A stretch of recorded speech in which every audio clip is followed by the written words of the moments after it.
Alright guys, so here we are back in Corona. We're going to be working on a couple cars today. It's going to be the wife's Mazda Speed 3. I'm going to be doing an oil change on it and installing the intake filter back on. We have to remove it due to a certain inspection, let's just put it that way. But here, let me give you a walk around of the car. It's a 2010 Mazda Speed 3, black. 18-inch wheels, your Momos, and there it is. Now, the damage to the car really is just the paint, the clear coat. It got all burnt up, as you can see.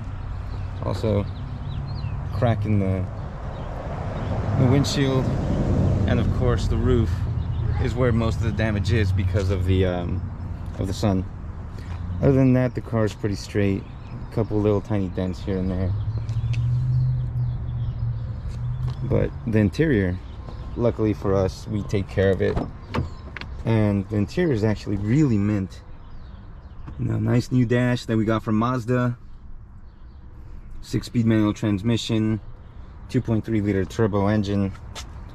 Anybody that's thinking about getting one of these, I highly recommend it.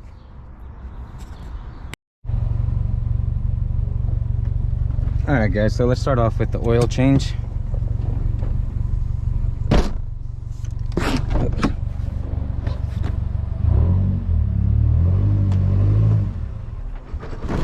Whoop.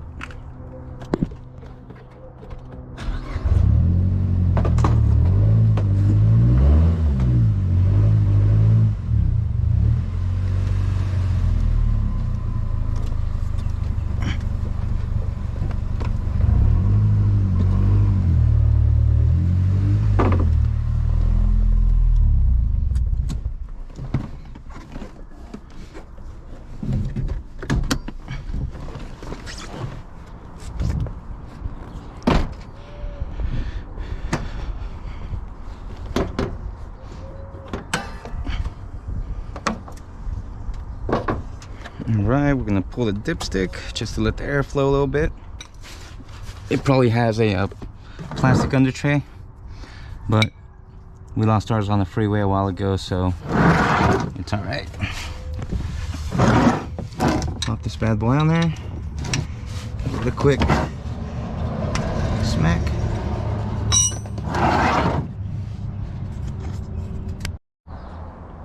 Okay, so we got the intake in, and we're gonna finish up the oil. Got to change out the filter, and the filter is a new OEM one from Mazda with the drain plug washer.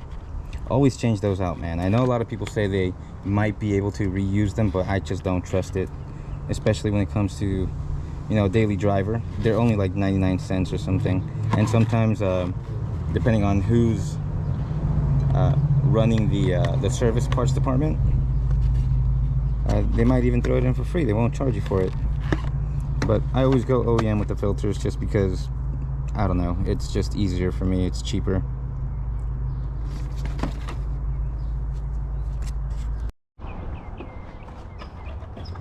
Alright, so with our filter in hand, our oil, and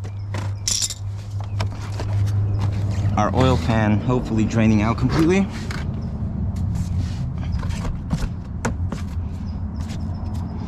we're going to try and take the oil filter off now. Oh wow, this is the easiest it's been in a long time. So now let's see how the car sounds with the intake installed.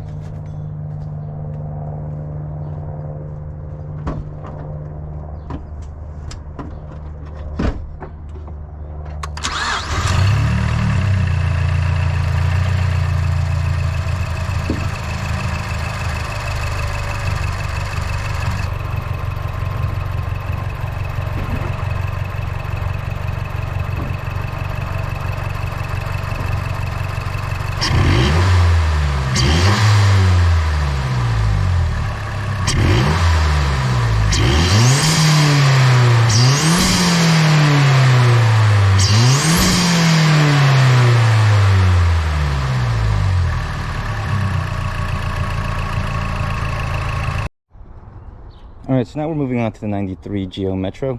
We're going to be changing out the fuel pump. That's what we're thinking is causing the issue. So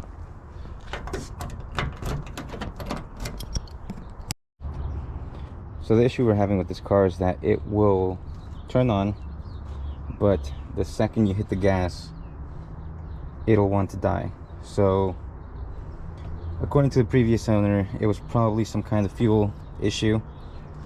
We checked a bunch of stuff. A lot of the connections were disconnected, and so we are trying to figure out what we can do with it. Here's the interior. It's not bad. A rip. It came with new suspension, and it has, I believe,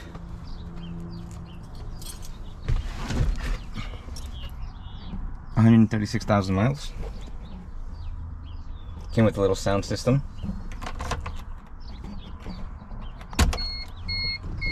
Let's see if it'll start up.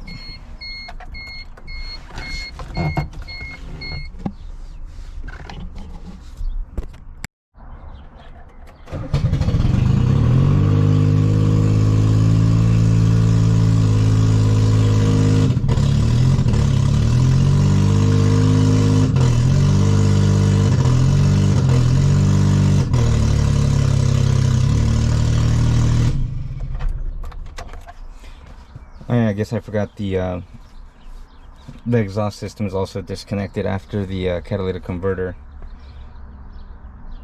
We'll figure it out.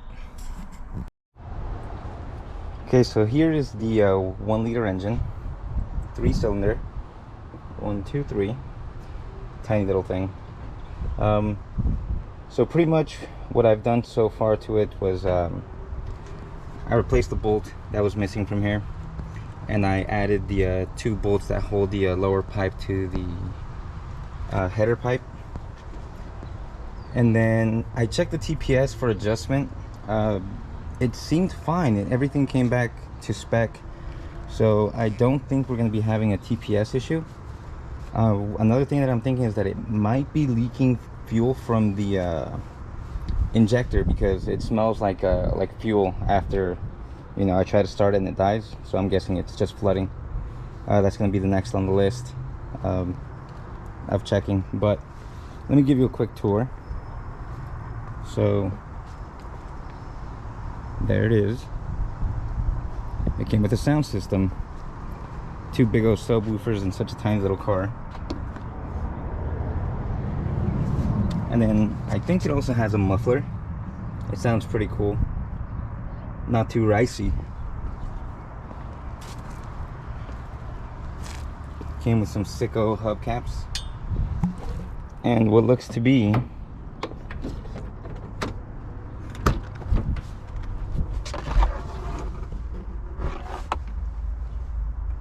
a doubled-in stereo. But how do I open this thing?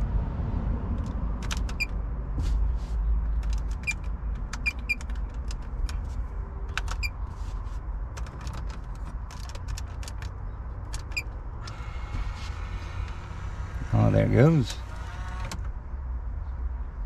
Sweet. And then there's the bass controller. I don't know what that thing is. But yeah, man, that's pretty much the car. Alright guys, so this is about as good as I got it to run today. I believe that it might be a timing belt issue. It probably skipped a tooth, because I have the distributor pretty much adjusted as far as it would go, and I got it to run decent that way. So it just seems like the timing is off. I'm gonna have to check the timing belt. But other than that, I checked the fuel injector. I had to reset it, check the O-rings and all that stuff. I also reinstalled the little EGR valve. That thing was unbolted and off to the side for some reason. And then let's see, what else did I do? I pretty much just checked everything else. It's gonna need a tune-up. distributor cap, rotors, and whatnot. But other than that, the car seems fine. I'm gonna try to take it out for a spin.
Alright guys, well that's gonna be it for today.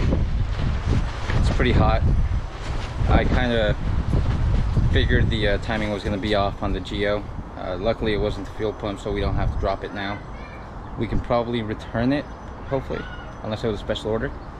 But we got everything done we needed to today. The oil change on the Mazda Speed 3, installing the aftermarket intake on there, and then you know, trying to figure out what was wrong with the Geo. We found a bunch of things.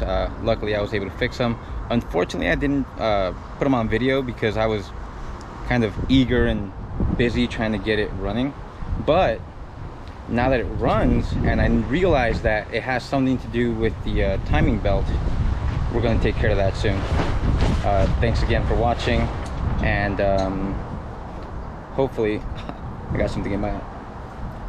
Hopefully we'll get some time soon to completely 100% get it done, and maybe work on the Corolla some more, because I'm eager to get that that thing squared away, get some coilovers on it, do some you know, like aftermarket engine, or I don't know, K24 beams. I'm not sure yet, I'm still jumping around. But thank you very much, and we'll see you next time.